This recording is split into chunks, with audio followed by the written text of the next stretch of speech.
the first time, I'm at a crossroads on what to do. I have obviously the Focus that has the D23 back in the engine bay currently, right? Look at this thing. It looks so much better put back together. There's a couple things I'm going to change on it and whatnot. The scope of my I would say 30-year-old self was to turbo the car, right? Let's turbo the car, be cool. I'm now thinking maybe I want to naturally aspirate the thing. So I'm at a crossroads, and I want to get some help from you all to get your input on what I should do moving forward for the new engine that I'm going to put back in this Focus, because I do want a D25 in here. That is not going to change. Some number in D25 is going to go in this car here in the near future. I don't know if it's going to be this one that you see right here. This engine has 15,000 miles on it. I guess now 0 because I've already cut everything out and whatnot. Upgraded pistons, etc., etc. But here's a caveat. To have a engine shop help me rebuild this thing, they want $3,250. $3,250 to rebuild this thing. I think that's insane. Granted that I had a couple of issues when I was building this up from the ground up, and I honestly should give it a second stab and see what I could do, because I think I could actually do the job and make it work. I just need to get more training, and how I do that is by, rebuilding this engine. What I don't want to do is spend another year rebuilding this while having the engine out of here and not driving the car, etc., because I want to drive the car. That's the big thing. I want to get this thing back on the road like you've seen in the last episode. I'll do more videos of me driving and whatnot as we get closer to painting it and legally getting it back on the road and stuff like that. I'll do more videos on that front. But I'm torn, between rebuilding this and putting it back in and turboing it, or going naturally aspirated D25 in here and not worrying about the turbo. I guess I could turbo that still with FS Works. I could, work with them and just do an 8-pound boost on their turbo kit. I could go that route. I want to know what you all think of this idea. Let me know what you think down in the comment section. Yeah, this is a short video. I will be gauging your input on what route I should go. And think feasibly here. Don't think just, boost it, man, send it. Think about reliability, parts, labor. Again, I would have to spend time learning and relearning what I learned many years ago on this engine and taking my time to rebuild it back up from the ground up. And I can do that, and I still should probably do that on the side so I can learn this stuff. But the object of this whole segment is to get the ST running and driving, which we've done that, but running and driving with the D25.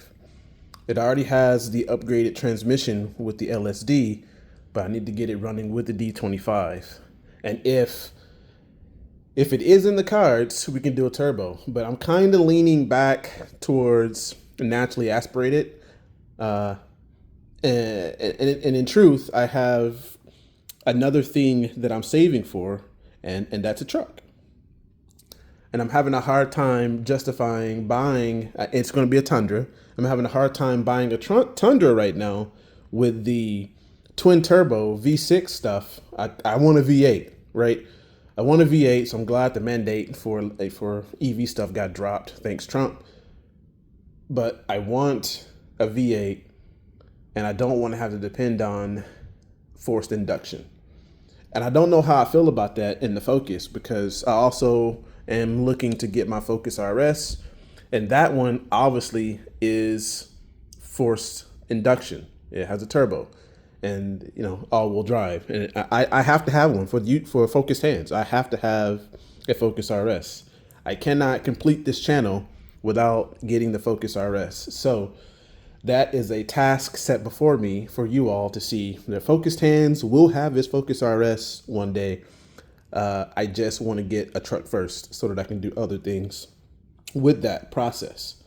So that's coming soon. I'm actually saving for that stuff right now, which is kind of why, a lot of the content is kind of, I'm buying a lot of focused arm stuff and doing a lot of arms work because it's kind of fun, to be honest.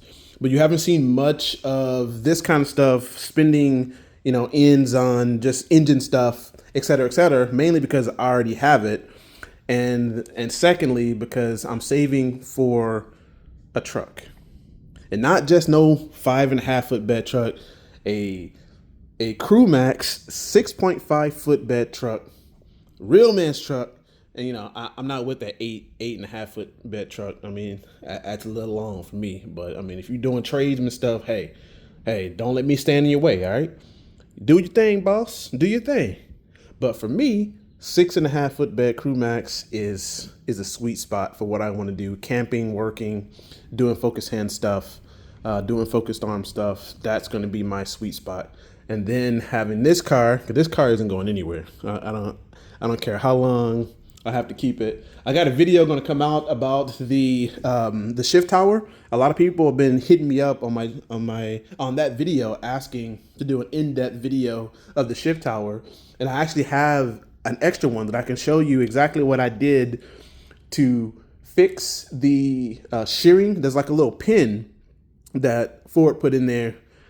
Terrible idea by Ford. Put a little shear pin in there, and that when that shear pin gets cut, you can't maneuver the shift tower, so it makes you think that your transmission is broken, but it's the shift tower is all out of whack. And that's what happened with this car. When I got it, that was the main issue: is the shift tower was broken, and they thought that the transmission was messed up, and it wasn't. So for $600, what I bought this car for, it was a great deal.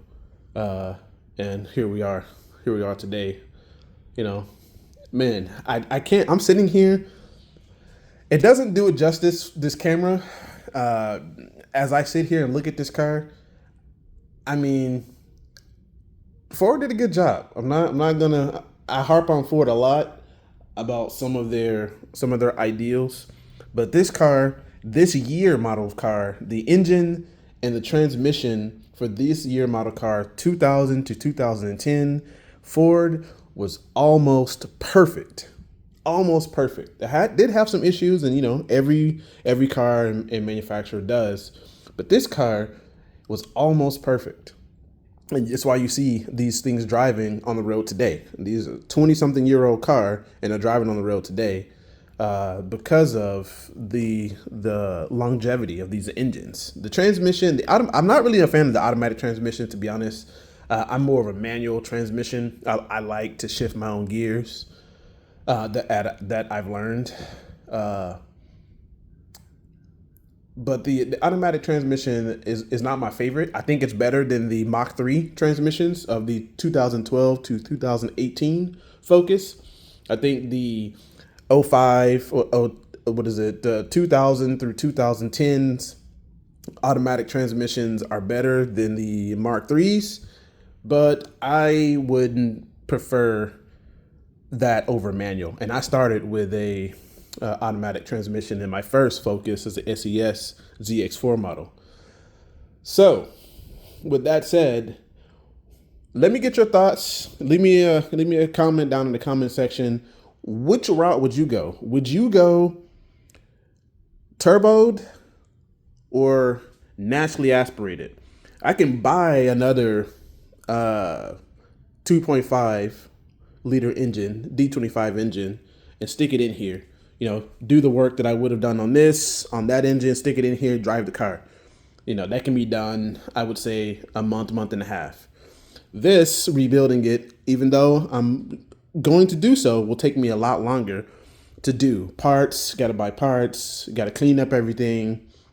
It would take me some time to learn this, which is something I still should do. I'm not trying to get away from this. I should still learn this process as, I learn the car, dive deeper into learning this car.